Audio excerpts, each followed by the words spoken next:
Hello friends, welcome back. ഇന്ന് നമുക്ക് chicken Chettinad recipe നോക്കാം. ആക്ച്വലി ഇത് നമുക്ക് അപ്പത്തിൻ്റെയും ചപ്പാത്തിയുടെയും ഒക്കെ കൂടെ കഴിക്കാൻ പറ്റിയ നല്ലൊരു വെറൈറ്റി ചിക്കൻ റെസിപ്പിയാണ്. നല്ല അടിപൊളിയാണ് കഴിക്കാനായിട്ട്. ചപ്പാത്തിക്കൊക്കെ നല്ല കോമ്പിനേഷനാണ് കേട്ടോ.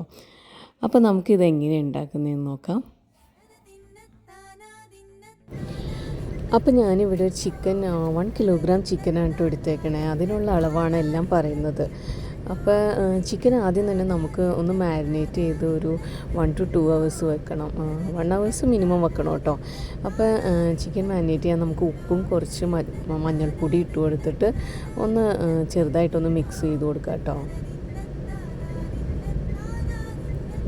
പിന്നെ ഇതിൻ്റെ കൂടെ തന്നെ നമ്മൾ കുറച്ച് നാരങ്ങ നീരും കൂടെ ചേർത്ത് കൊടുക്കണ്ട കേട്ടോ. എന്നിട്ട് നാരങ്ങ നീരും കൂടെയും ചേർത്ത് കൊടുത്തിട്ട് നല്ലോണം ഒന്ന് മിക്സ് ചെയ്തിട്ട് അതൊന്ന് മാരിനേറ്റ് ചെയ്യാൻ വേണ്ടി നമ്മളൊരു 1 to 2 hours ഒന്ന് മാറ്റി വയ്ക്കുക, റെസ്റ്റ് ചെയ്യാൻ കൊടുക്കുക കേട്ടോ.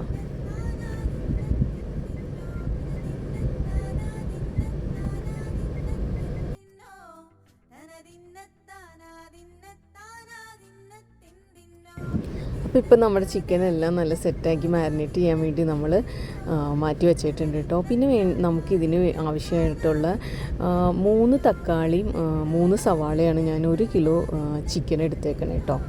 അപ്പോൾ ഇത് നമുക്ക് ശരിക്കും ഒന്ന് കട്ട് ചെയ്തെടുക്കണം. കട്ട് ചെയ്യുകയെന്ന് പറഞ്ഞാൽ നമ്മൾ ചെറുതായിട്ട് ഇങ്ങനെ കുത്തി അരിഞ്ഞാൽ മതി കേട്ടോ.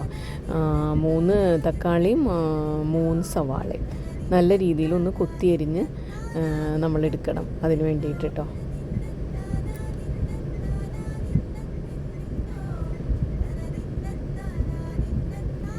അപ്പോൾ ഇപ്പോൾ നമ്മുടെ സവാളയും തക്കാളിയൊക്കെ സെറ്റായിട്ടുണ്ട് കേട്ടോ. പിന്നെ ഇതിനകത്ത് നമുക്ക് വേണ്ടത് വറ്റൽമുളകാണ്. വറ്റൽമുളക് നമ്മൾ ഒന്ന് ഇതേപോലെ കട്ട് ചെയ്ത് എടുക്കണം. ഒരു 25 പീസ് ഞാൻ എടുത്തിട്ടുണ്ട് കേട്ടോ ഇതിന് വേണ്ടിയിട്ട്. പിന്നെ പാൻ വെച്ചിട്ട് നമ്മൾ വെളിച്ചെണ്ണ ഒഴിച്ച് കൊടുക്കുക. പിന്നെ ഇതിനകത്തേക്ക് നമ്മൾ പെരിഞ്ജീരകമാണ് ഇട്ട് കൊടുക്കേണ്ടത് കേട്ടോ. അതാണ് നമ്മൾ ആദ്യം ഇട്ട് കൊടുക്കേണ്ടത്, പെരിഞ്ജീരകം. പിന്നെ നമ്മൾ സെറ്റാക്കി വെച്ചാണ് വറ്റൽമുളകും കൂടെ ഇതിനകത്തേക്ക് ഇട്ട് കൊടുക്കുക.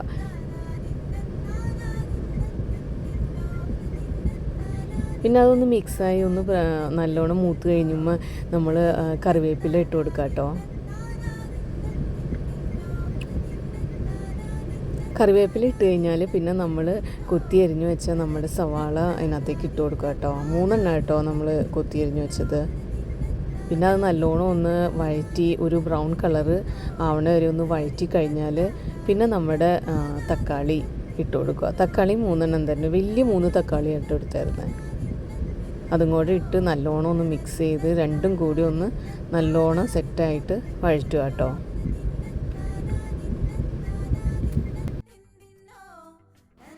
ഇപ്പോൾ ഏകദേശം എല്ലാം ഒന്ന് വഴന്ന് നല്ല സെറ്റായിട്ട് വന്നിട്ടുണ്ട്.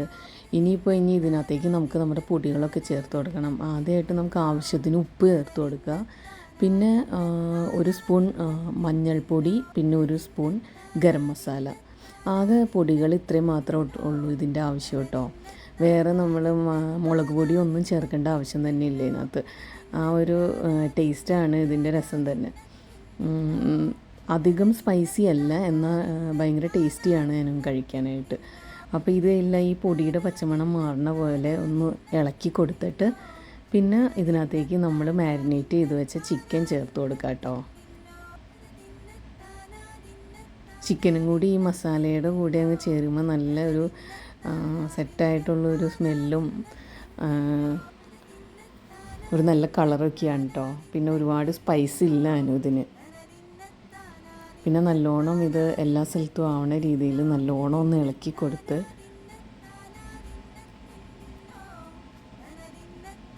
നല്ലോണം ഒന്ന് മിക്സ് ചെയ്ത് വെക്കാം കേട്ടോ. ഇപ്പം നല്ലോണം മിക്സായി. ഇനി അത് ഒന്ന് മൂടി വെച്ച് ഒരു 15 to 20 മിനിറ്റ്സ് ഒന്ന് വേവിക്കണം. ഇടയ്ക്കൊന്ന് തുറന്ന് ഇളക്കി കൊടുക്കുക കേട്ടോ. ഇപ്പോൾ ഏകദേശം 20 മിനിറ്റ്സായി. തുറന്ന് നോക്കിയപ്പോൾ തന്നെ നല്ലൊരു സ്മെല്ല് വരും കേട്ടോ. അത് തന്നെ അടിപൊളിയാണ്. ഇപ്പോൾ ചിക്കനൊക്കെ നല്ലോണം വെന്ത് നല്ല സെറ്റായിട്ടുണ്ട് കേട്ടോ. ഇനിയിപ്പോൾ ഈ ചിക്കനിലേക്ക് നമ്മൾ മല്ലിയില കുറച്ച് അരിഞ്ഞത് ചേർത്ത് കൊടുത്താൽ മതി. എന്നിട്ട് ജസ്റ്റ് ഒന്ന് ഇളക്കി കൊടുത്താൽ തന്നെ നമ്മുടെ സംഭവം റെഡിയായിട്ടോ.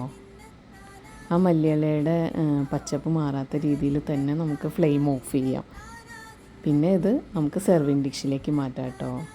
ഭയങ്കര ടേസ്റ്റിയാണ്. ചപ്പാത്തിയുടെ കൂടെയും അപ്പത്തിൻ്റെ കൂടെയൊക്കെ നല്ല കോമ്പിനേഷനാണ്. എല്ലാവരും ഒന്ന് ട്രൈ ചെയ്ത് നോക്കാം കേട്ടോ.